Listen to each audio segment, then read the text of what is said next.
Terima kasih atas kesempatan yang diberikan. Yang sama kita hormati Pak Yusri, Pak Rimba, kemudian ada Pak Purba dan Bapak Kadep Kemenak dan seluruh peserta Zoom meeting yang saya hormati. Pertama sekali mari kita panjatkan puji syukur kepada Allah Subhanahu wa taala, Tuhan yang Maha Kuasa.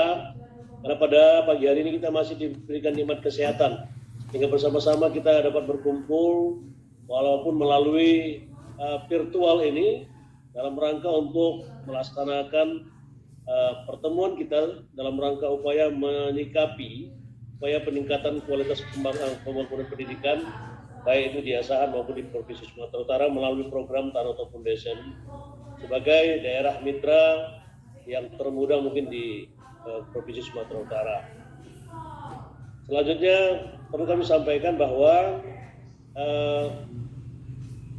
masa pandemi COVID yang kita lalui pada hari ini masih berkembang di Kabupaten Asahan, dan Kabupaten Asahan saat ini masih dikategorikan dalam zona tidak hijau,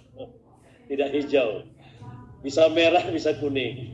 Jadi mohon maaf ya, mungkin itu yang terjadi pada kita karena memang kita daerah translator antara beberapa wilayah yang mungkin ya kondisinya seperti apa yang kita tahu bahwa hari ini Asahan belum berada di zona hijau. Berdasarkan kebijakan Menteri, berdasarkan kebijakan yang dilakukan bahwa proses pendidikan di Kabupaten Asahan ini sejak bulan Maret yang lalu sampai dengan April itu belajar dari rumah. Kemudian dilanjut lagi ya sampai dengan Mei, dan sampai hari ini artinya bahwa siswa tidak pernah berada di sekolah dalam bentuk tatap muka. Oleh karena itu ada beberapa kebijakan yang telah kita lakukan terkait dengan pandemi COVID, bahwa apapun yang terjadi, pandemi COVID yang terjadi dan menimpa kita semua hari ini tidak mematahkan semangat kita di dalam melakukan peningkatan pendidikan. Oleh karena itu perlu kami sampaikan bahwa setelah kenaikan kelas dan libur, kita sudah melakukan proses pembelajaran, kita telah melakukan program penerimaan peserta didik baru khusus untuk SMP melalui online. Kemudian kalau dia SD memang dan TK masih kita buat dalam bentuk manual. Dan alhamdulillah sudah berlangsung sampai dengan tanggal 19 Juli yang lalu. Mohon maaf, sampai tanggal 19 Juni yang lalu. Kemudian hari ini para siswa kita sedang mendaftar ulang. Dan insya Allah pada tanggal 13 Juli itu adalah tahun pelajaran baru untuk Kabupaten Asahan. Permasalahan yang terjadi adalah bahwa Asahan sampai hari ini masih berada di posisi zona hijau. Mohon maaf, di zona bukan hijau. Berdasarkan SKB 4 Menteri, daerah-daerah yang tidak zona hijau tidak diperkenankan melakukan proses pembelajaran tatap muka di sekolah. Otomatis bahwa pembelajaran yang terjadi di Kabupaten Asahan adalah pembelajaran dari rumah atau BDR atau pembelajaran jarak jauh. Nah, beberapa konteks yang kita lakukan bahwa salah satu diantaranya adalah bagaimana melakukan sosialisasi meskipun belajar dari rumah tapi harus berkualitas. Oleh karena itu, Dinas Pendidikan Kabupaten Asahan telah melaksanakan sosialisasi pembelajaran dari rumah yang berkualitas. Salah satu diantaranya adalah terprogram. Pendidikan yang dilakukan harus terprogram. Program yang dilakukan harus terstruktur. Jadi bukan hanya sekedar belajar dari rumah, kemudian apa yang dikerjakan di rumah tidak diuraikan. Salah satu diantaranya adalah yang pertama bahwa pembelajaran dari rumah harus terstruktur. Kemudian pembelajarannya dilakukan dengan dua cara, yaitu pembelajaran dalam jaringan atau daring dan pembelajaran dari luar jaringan atau luring. Pembelajaran dari daring ini, dalam jaringan ini bisa dilakukan dengan berbagai cara, antara lain yang pasti adalah melalui WhatsApp yang dilakukan oleh para guru dan murid atau orang tua atau keluarga yang ada di rumah. Ini yang pertama. Ini wajib. Makanya semua para guru harus memiliki nomor-nomor para muridnya atau yang bisa dihubungi di rumah. Nah, sehingga apa yang disampaikan nanti di dalam pembelajaran dalam jaringan ini bisa dinikmati atau bisa dilakukan secara berkualitas oleh guru. Apakah dalam bentuk pemberian tugas atau mungkin juga dilakukan dalam bentuk Zoom meeting seperti yang kita lakukan pada hari ini. Sehingga benar-benar bahwa guru dan murid bisa berinteraksi satu dengan yang lain. Di samping itu juga bahwa program edukasi Kemendikbud yang sudah memang terstruktur atau yang sudah terprogram.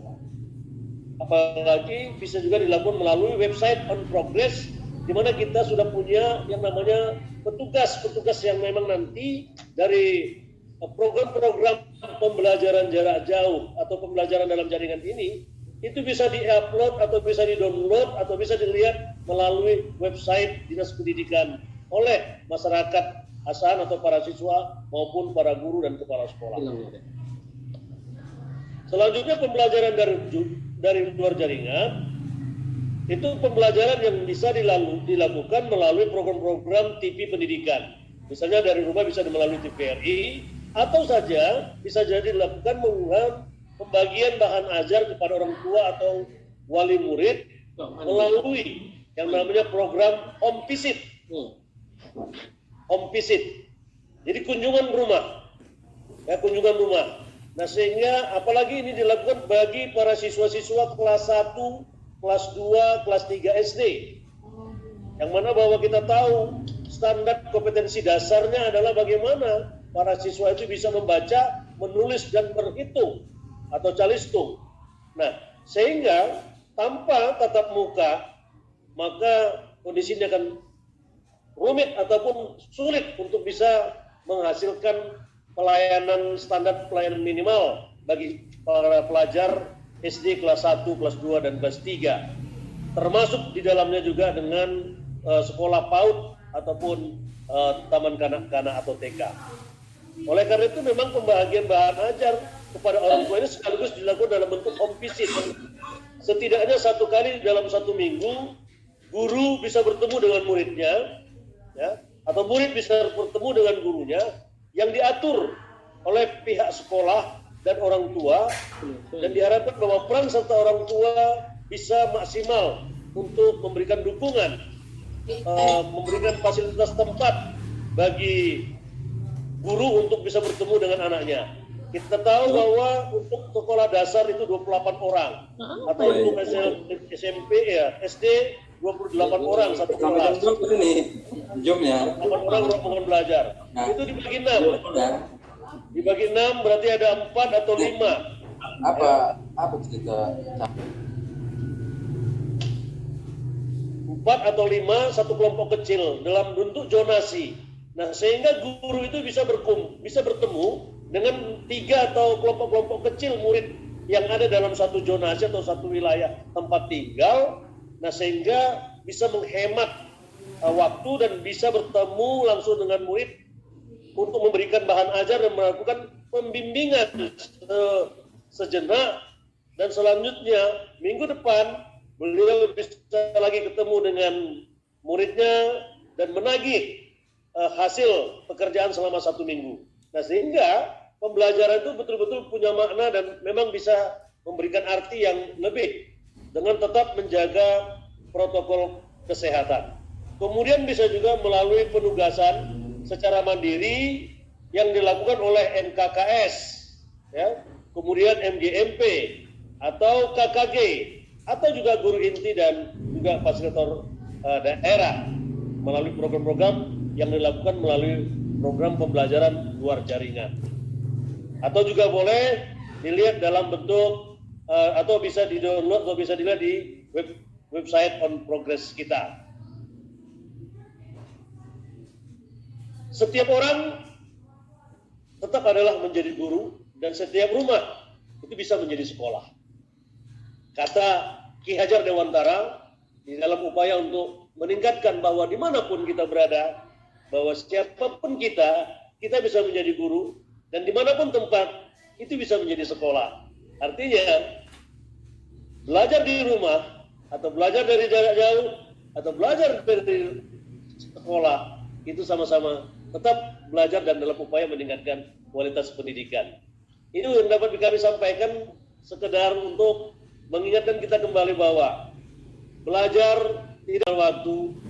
Yang penting adalah bagaimana kita bisa memiliki mindset ataupun perilaku untuk bisa melakukan perubahan yang lebih baik dalam memberikan yang terbaik yang kita miliki untuk kemajuan pendidikan kita.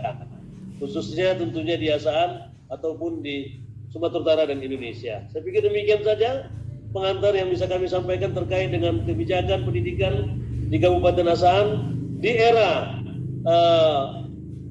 pandemi COVID yang memang zonanya adalah zona